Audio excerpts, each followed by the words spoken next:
Dan saudara, kita akan bahas kasus tewasnya pengawal pribadi Kapolda Kalimantan Utara yang diduga tertembak oleh senjatanya sendiri bersama Kabareskrim Polri periode 2009 hingga 2011, Komjen Purnawirawan Ito Sumardi. Selamat pagi Pak Ito. Pagi.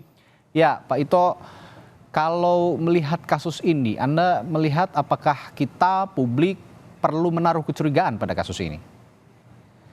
Ya, yang pertama tentunya saya ingin menyampaikan duka cita kepada keluarga korban. Ya.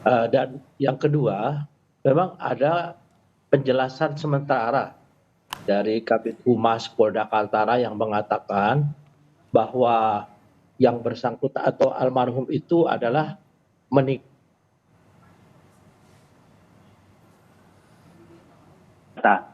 Tentunya ini merupakan kesimpulan awal yang harus dikembangkan ya. Apalagi Pak Kapolri sudah memerintahkan agar kasus ini diusut tuntas. Nah ini nanti akan melibatkan tentunya dari unit-unit daripada forensik, kemudian juga dari lapor ya.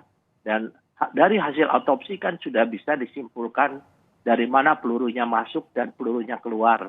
Ya. Kemudian kalau dikatakan itu kelalaian dalam membersihkan senjata, tentunya akan ada alat-alat bukti pendukung yang mengatakan yang bersangkutan sedang membersihkan senjata. Dan kemudian ada saksi lain ya yang menemukan pada saat yang bersangkutan meninggal. Tapi yang jelas yang saya ketahui pada saat itu Bapak Kapolda Kaltara sedang berada di Jakarta. Sehingga Walpri itu memang tidak sedang bertugas dan ada di mes atau di mesnya tempat dia tinggal. Demikian. Baik, nah ini kan saat ini autopsi sedang dilangsungkan begitu ya. Tadi juga Pak Kapolri menitipkan pesan bahwa nanti selain otopsi juga akan ada proses penyelidikan yang lain yang dilakukan untuk mencocokkan apakah mensinkronkan begitu apakah kejadian ini benar-benar kelalaian dari yang bersangkutan dan akhirnya mengakibatkan meninggal dunia begitu. Katanya sedang membersihkan senjata ya kalau saya tidak salah. Nah, dari proses otopsi Pak Ito, apakah semuanya nanti hasilnya sudah cukup untuk menjawab ini ataukah ada perlu tambahan penelusuran lain begitu? Ya, kalau tadi kita semua menyimak ya Pak Kapolri mengatakan ini harus diusut tuntas. Ya. Tentunya ini akan melibatkan juga mungkin dukungan daripada Mabes Polri ya. Kita tahu juga bahwa perlu ada digital forensik ya, rekam jejak digital antara pembicaraan yang bersangkutan entah dengan siapa. Kemudian kita tahu bahwa saat ini kan istri yang bersangkutan juga akan melahirkan ya yang almarhum ya. Nah, saya di sini tentunya kita juga terlalu dini kalau saat ini menyimpulkan bahwa dari kecelakaan saja, tapi kan keluarga ingin tahu. Betul. Dengan melibatkan Mabes Polri, maka tentunya unsur independen, transparansi ini juga diharapkan bisa memberikan kepastian kepada keluarga sehingga tidak menimbulkan kecurigaan. Ya saya kira mungkin ada satu hal yang mungkin pengalaman saya dulu ya, biasanya kalau orang bunuh diri itu kan biasanya dilakukan kepada bagian tubuh kepala. Jika sekarang kan di bagian tubuh badan dan tentunya ini akan menjadi satu bahan bagi ahli-ahli forensik kita yang menentukan dari arah mana kemudian apakah yang bersangkutan itu tangannya kidal atau tangan kanan sehingga memegang senjata itu bisa memungkinkan terjadi kecelakaan ya. Kita kategorikan saat ini adalah kecelakaan ya. Kecelakaan kan tentunya kelalaian. Demikian. Lalu begini Pak Ito, dari keterangan Polda Kaltara dari Polda Kalimantan Utara ini kan mengatakan bahwa yang bersangkutan almarhum ini sedang lepas tugas begitu ya dan berada di kediaman dinas ya atau mes itu di dalam kamarnya dalam keadaan seorang diri, tidak ada orang ataupun yang menemaninya saat itu. Tapi kondisinya begini Pak Ito, kalau misalnya di mes begitu Pak Ito sebagai yang pernah juga mengalami hal ini tentunya ini kalau di mes atau di rumah dinas begitu tentunya kan ada CCTV ya. Biasanya begitu ya Pak Ito ya? Biasanya pengalaman saya ya, saya kan pernah di Kapolda, Kabareskrim punya Walpri. Betul. Kalau di dalam mes ruangan itu tidak ada, tapi di luar ruangan itu ada. Nah nanti kan bisa dilihat kapan meninggalnya, waktu meninggalnya, kemudian siapa yang masuk di sana. Nah ini akan dikaitkan ya, karena kan yang menemukan pertama kalau nggak salah ajudan. Ajudan itu kan ada ajudan dinas, ada ajudan yang standby. Nah, mungkin Oke. saat itu ajudan standby karena Pak Kapolda sedang berada di Jakarta. Ya. Saya kira mungkin ini akan kita perlu menunggu hasil daripada Ya. kerja keras daripada tim forensik maupun dari tim Ya. lapor dan juga saksi-saksi di mana yang menemukan itu siapa, kapan dia menemukan. Kemudian saat itu dari CCTV kan kelihatan kalau yang Betul. bersangkutan itu pada jam tersebut masuk ke dalam mes itu atau ruangannya sendiri atau dengan Ya. temannya. Saya Itu kira yang kita perlu menunggulah ya. Ya, itu yang penting juga untuk kita telusuri selain hasil otopsi, ada juga jejak digital begitu ya, jejak forensik juga nanti Ya. ditelusuri, terutama CCTV yang seperti Pak Ito bilang tadi ada apakah yang bersangkutan Ya. masuk sendiri ke dalam mes atau seperti apa. Nah, lalu Pak Ito dengan prosedur untuk pengamanan senjata anggota. Nah, ini kan yang bersangkutan diduga tertembak senjatanya sendiri saat sedang membersihkan senjatanya begitu Pak Ito. Nah, kalau prosedur untuk pengamanan senjata memang demikian harus ada pembersihan rutin seperti itu ya Pak Ito ya?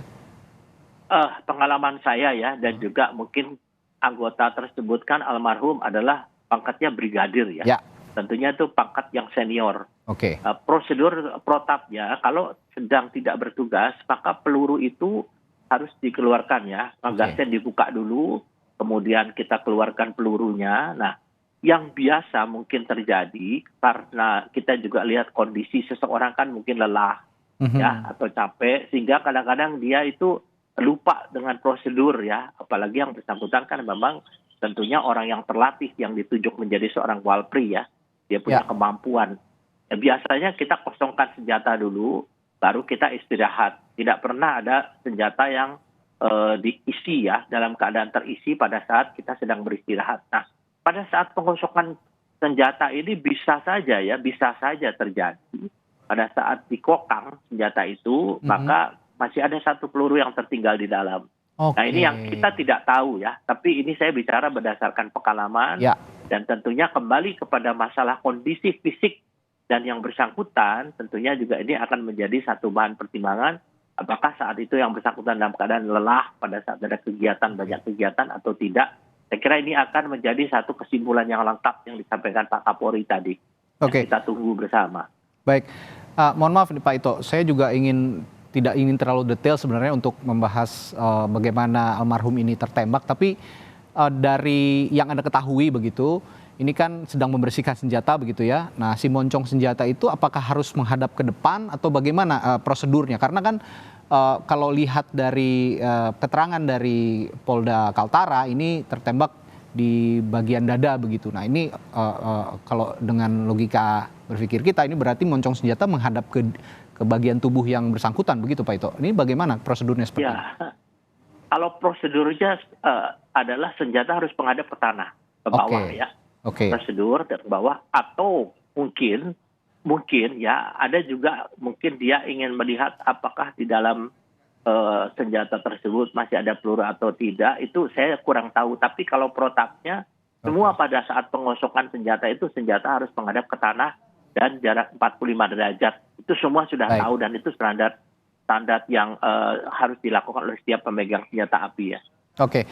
Terakhir Pak Ito, strategi untuk bisa mengungkap kasus ini dengan terang benderang begitu, apakah memang betul karena kelalaian atau kan ada faktor lain, bagaimana strategi penyidikan yang tepat begitu, yang cermat untuk dilakukan. Lalu bagaimana juga Polri bisa mengevaluasi kasus-kasus seperti ini agar tidak terjadi lagi Pak Ito?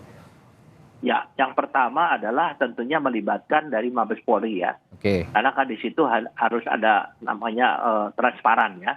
Karena tidak mungkin kita tahu kasus yang lalu ya pada saat Pak Sambo itu kan juga melibatkan semua itu. Kemudian yang berikutnya ini harus menjadi bahan evaluasi. Kenapa ini bisa terjadi?